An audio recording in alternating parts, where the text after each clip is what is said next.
말씀입니다. 오늘 본문은 21절 이렇게 시작하죠. 이때로부터는 바로 예수님께서 빌립보 가이사랴 지방에 이르러 제자들에게 너희가 나를 누구라 하느냐라고 질문을 하셨을 때 시몬 베드로가 주는 그리스도시요 살아계신 하나님의 아들이십니다. 이렇게 신앙 고백을 한 그때를 가리킵니다.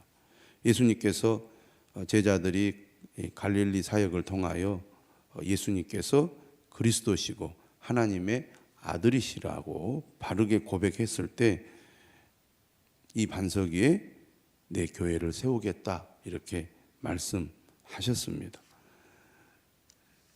예수님은 이때로부터 자기가 예루살렘에 올라가 장로들과 대제사장들과 서기관들에게 많은 고난을 받고 죽임을 당하고 제3일에 살아나야 할 것을 제자들에게 비로소 나타내셨습니다.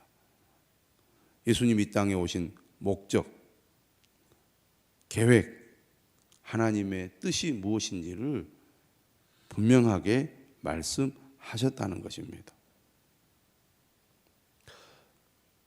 예수님께서 왜 이 말씀을 이제야 하셨을까요? 제자들이 예수님을 믿고 따랐지만 예수님이 어떤 분인지 정확하게 알지 못하고 바르게 고백하지 못했기 때문일 수 있습니다. 그러나 이제 제자들이 예수님을 바르게 고백하고 있기 때문에 그들의 이 바른 고백 위에 예수님께서 무엇 때문에 이 땅에 오셨고 지금 가시는 길이 무엇인지를 분명하게 알리실 필요가 있으셨던 것 같습니다.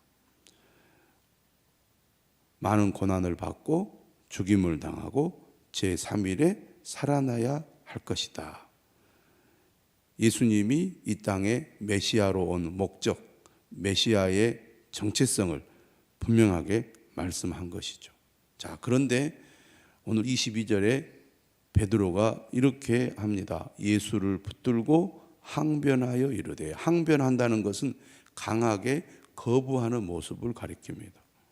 예수님께서 그리스도라고 하나님의 아들이라고 고백했던 베드로가 예수님께서 고난을 받고 죽임을 당하게 될 것이다 라고 말씀하자 예수님을 붙들고 항변을 한 겁니다. 어떻게 항변을 합니까?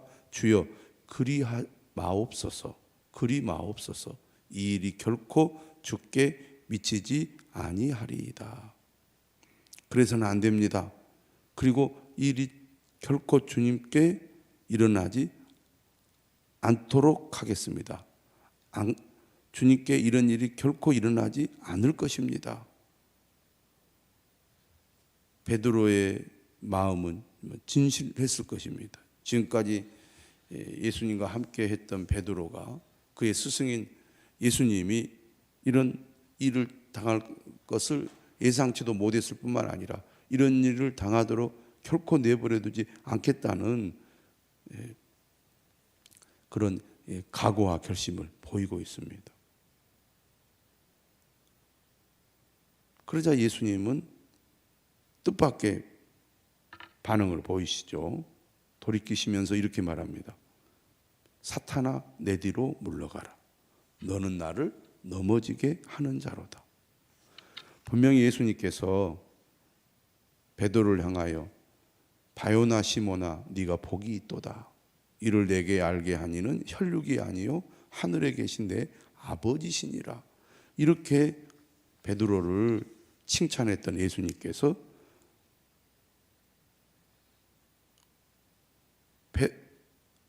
사탄아 내 뒤로 물러가라. 사탄이라고 말을 합니다. 왜 이렇게 예수님께서 말씀하십니까? 그것은 바로 예수님을 넘어지게 하는 말과 행동이었기 때문이라고 예수님 말씀하는 거죠. 그리고 이렇게 덧붙입니다. 네가 하나님의 일을 생각하지 아니하고 도리어 사람의 일을 생각하는도다. 베드로의 고백은 바른 고백입니다. 그리고 베드로의 신앙 고백은 베드로 개인의 고백이라기보다는 제자들의 대표로서의 신앙 고백이라고 하겠습니다. 예수님을 따라다니면서 예수님의 행하신 일과 예수님의 말씀을 듣고 예수님께서 하나님께서 약속하신 메시아라고 그들이 깨닫게 된 거죠. 그래서 그들의 고백은 바른 고백이지만 그들의 고백과 그들이 실제로 예수님이 어떤 메시아인지에 대한 내용은 예수님의 생각과 제자들의 생각이 달랐다는 거예요.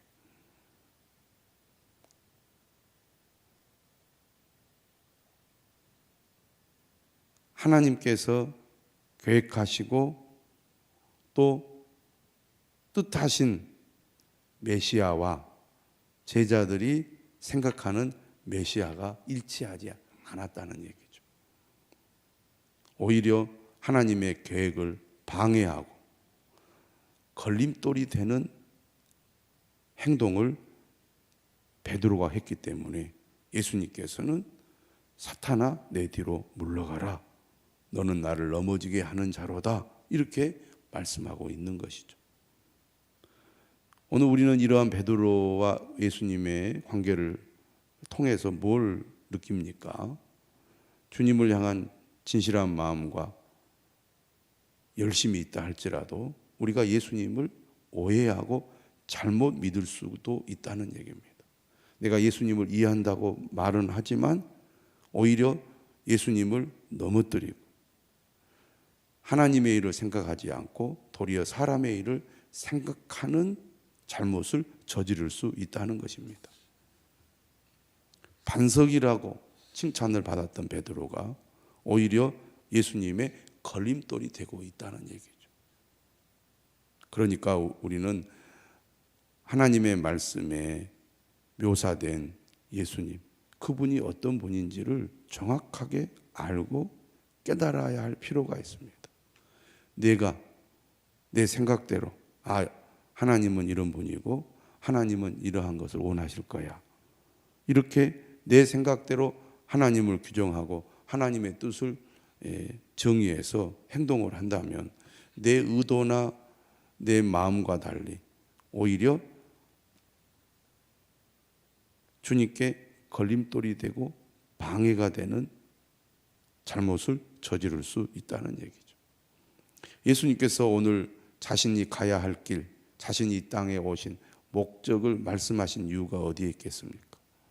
그들의 신앙 고백과 또 그들이 알고 있는 예수님의 정체, 예수님의 계획을 바르게 알도록 가르치기 위해서입니다. 그러니까 신앙 고백과 그들의 삶이 일치가 돼야 한다는 얘기죠. 예수님을 믿는다고 예수님이 우리의 구원자라고 주님이라고 고백하는데 정작 예수님을 믿고 따르는 삶의 모습은 예수님이 기대하고 원하는 것과는 정반대의 길을 갈 수가 있거든요. 그런 경우가 얼마나 많은지 모릅니다. 다시 말하면 잘못 알고 잘못 믿는 거죠. 말로는 고백하고 믿는다고 하지만 주님이 원하는 것과는 전혀 상관없는 신앙생활을 할 수가 있다는 거죠. 오늘 예수님께서는 24절 이하에서 예수님의 제자가 된다는 것, 그리고 예수님을 그리스도라고 하나님의 아들이라고 고백하는 사람이 어떻게 예수님을 믿고 따라야 할지에 대해서 분명하게 말씀하고 있습니다. 누구든지 나를 따라오려거든. 제자의 길이죠. 제자는 예수님을 따르는 사람이잖아요. 그러면 예수님을 따르는 제자는 어떻게 해야 된다고 말합니까? 유명한 말이죠. 자기를 부인하고 자기 십자가를 지고 나를 따를 것이니라. 예수님 분명하게 말씀합니다. 자기를 부인하고 자기 십자가를 지고 나를 따를 것이니라. 주님을 따른다는 것은 곧 무엇을 가리킵니까? 내 뜻은 버리고 주님의 뜻에 순종한다는 것을 말합니다. 제자도의 핵심은 순종이죠. 열심히 있고 똑똑하고 아무리 대단한 사람이라 할지라도 주님의 뜻에 순종하는 자세와 순종하는 삶이 없다면 그것은 진정으로 제자라고 할 수가 없습니다. 제 생각은 이렇습니다. 이런 식의 표현을 자주 하는 것은 제자의 자세가 아니죠. 주님의 뜻이 무엇인지 궁금합니다. 주님의 뜻이 무엇인지 알기를 원합니다. 주님의 뜻을 알기 위하여 늘 말씀을 찾고 말씀에 귀를 기울입니다. 이런 자세를 가져야 됩니다. 자기 생각, 자기 고정관념, 자기 주관에 사로잡힐수록 우리는 주님께 순종하기 어려운 것이죠. 그건 자기를 부인하는 게 아니라는 것입니다. 자기를 부인한다는 것은 곧 하나님의 뜻과 계획에 순종하는 것이죠. 자신의 욕망이나 계획이 아니라 주님만을 바라보는 것입니다. 예수님은 하나님의 목적과 계획에 순종하기 위해 십자가를 지셨고 이 십자가는 자신이 아니라 남을 위한 희생을 의미했습니다. 예수님께서 베드로에게 뭐라고 얘기했습니까? 네가 하나님의 일을 생각하지 아니하고 도리어 사람의 일을 생각하는도다. 베드로는 사실 예수님을 위한다고 하는 말이었고 행동이었잖아요. 진실로. 그런데 잘못 생각하고 있었던 것이죠. 우리도 그럴 수 있다고 말입니다. 내 욕심, 내 생각, 내 주장, 이 모든 것을 내려놓는 것이 자기를 부인하는 것입니다.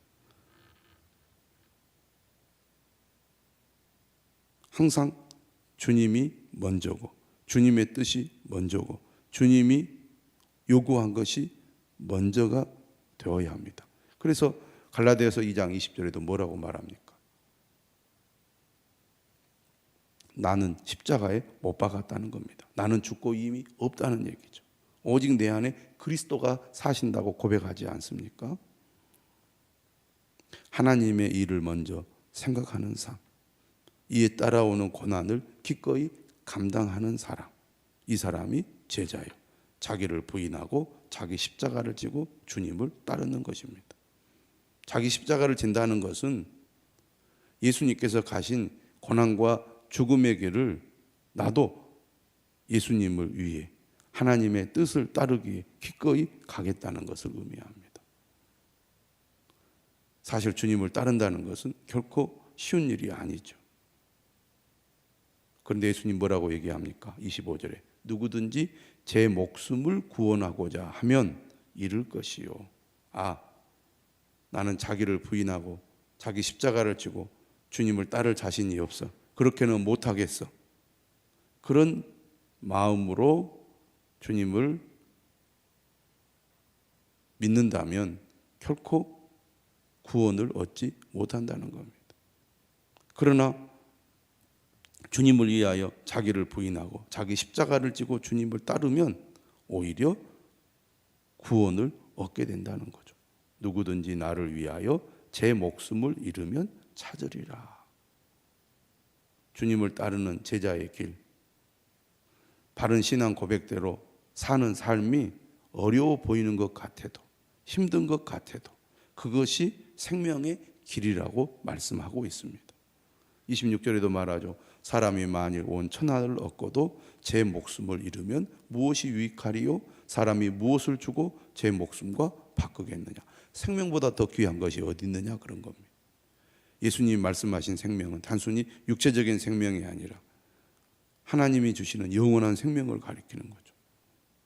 진정한 구원, 생명은 예수님의 제자가 될 때, 예수님을 온전히 따를 때 얻고 누리게 되는 것이라고 말씀합니다. 그런데요, 사실 우리가 이 말씀을 따르면 오히려 우리가 자유함이 있고 오히려 하나님이 주시는 놀라운 은혜와 복이 있습니다.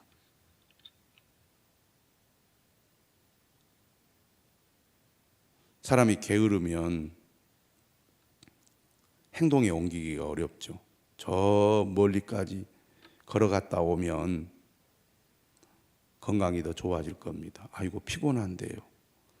눈으로 보니까 저 멀리까지 걸어갔다 오다가는 더 몸이 나빠질 것 같아요. 우리의 마음이나 눈은 그렇게 생각하기가 쉽습니다. 그러나 실제로는 우리가 피곤해도 더워도 먼 거리까지 갔다 오면 야, 갔다 오길 잘했다. 갈 때는 힘들어 보였는데 막상 걸어가다 보니 별로 어려운 일이 아니었다. 이런 경험들이 다 있을 것입니다. 자기를 부인하고 자기 십자가를 지고 나를 따른다? 이게 불가능해 보이고 어려워 보이는데 사실 해보면 할 수 있는 일이고 또 할 힘을 하나님이 주시는 것을 경험할 뿐만 아니라 이것이야말로 정말 주님을 진짜 믿는 거구나, 주님을 따르는 거구나 하는 것을 우리가 경험하게 된다는 것입니다. 생명의 역사가 우리의 마음으로부터 우리의 삶, 우리의 주변에까지 일어나는 것을 경험하게 되는 겁니다. 자기를 부인하고 자기 십자가를 지고 주님을 따를 때 가정에서도 일터에서도 교회에서도 놀라운 일이 일어난다는 것이죠. 왜 변화가 일어나지 않습니까? 왜 열매가 나타나지 않습니까? 왜 주님의 능력이 우리의 삶 가운데 나타나지 않습니까? 자기를 부인하고 자기 십자가를 지고 따르지 않기 때문이죠. 그것이 어렵다고 생각을 하기 때문입니다. 불가능하다고 생각하기 때문입니다. 오히려 나에게 손해가 된다고 생각하기 때문입니다. 그런데 주님은 오히려 뭐라고 말하냐면 겉으로 볼 때는 그런 것처럼 보이고 그것이 오히려 우리에게 유익이 되지 않는 것처럼 보이지만 사실은 그것이야말로 진짜 우리에게 유익이 되는 거라고 예수님 말씀하는 거예요. 무엇이 유익하리요? 주님의 진정한 제자가 유익을 얻게 될 거라는 겁니다. 27절 말씀하죠. 인자가 아버지의 영광으로 그 천사들과 함께 오리니 그때 각 사람이 행한 대로 갚으리라. 인자가 예수님이죠. 아버지의 영광으로 그 천사들과 함께 오리니 이것은 최후의 심판, 예수님의 재림을 가리키는 겁니다. 우리가 이 땅에서 주님의 제자로 믿음으로 살아갈 이유가 어디에 있습니까? 반드시 심판이 있고 반드시 하나님께서 행한 대로 갚으시기 때문입니다.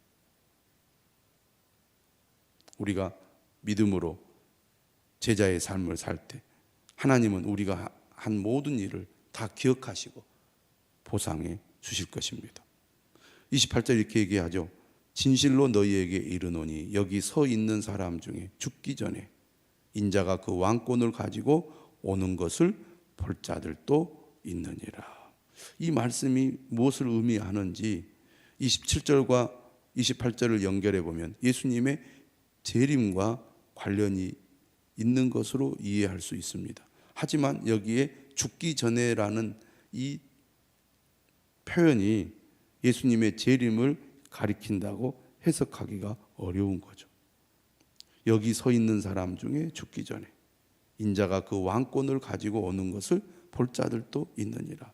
어떻게 이 말씀을 이해해야 할까요?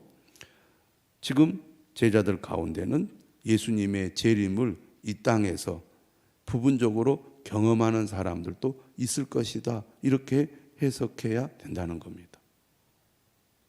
우리가 주님을 믿고 하나님의 은혜를 받을 때 이 땅에서 천국을 맛보게 되잖아요. 천국에 가지는 않았지만 영원한 안식처에 우리가 이르지는 않았지만 이 땅에서도 천국을 맛보는 것처럼 아직 제자들은 예수님과 함께 이 땅에 있을 때 예수님의 재림을 경험할 수는 없지만 재림을 부분적으로 경험하는 그런 일들을 겪게 될 거라는 얘기입니다.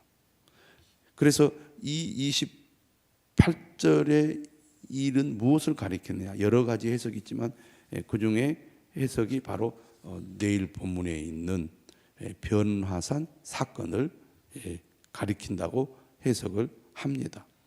예수님께서 높은 산에 올라가셨을 때 그들 앞에서 변형이 되셔가지고 모세와 엘리야와 함께 그 해같이 빛나고 어찌 빛과 같이 헤어진 상태로 대화하는 모습을 보지 않습니까? 세 명의 제자들이 재림하고 나서 예수님께서 이루실 일들을 그들이 맛보는 경험을 하게 되는 것을 가리킨다고 하겠습니다. 어쨌든 오늘 본문은 예수님께서 이 땅에 재림하셔서 세상을 심판하게 되실 것이라고 말씀하고 있습니다. 비록 주님을 따르는 길이 고난의 길이고 심지어 죽음의 길이라 할지라도 우리가 예수님의 제자로서 자기를 부인하고 자기 십자가를 지고 주님을 따르는 참된 제자가 되어야 하겠습니다. 여기에 생명과 능력이 있기 때문입니다.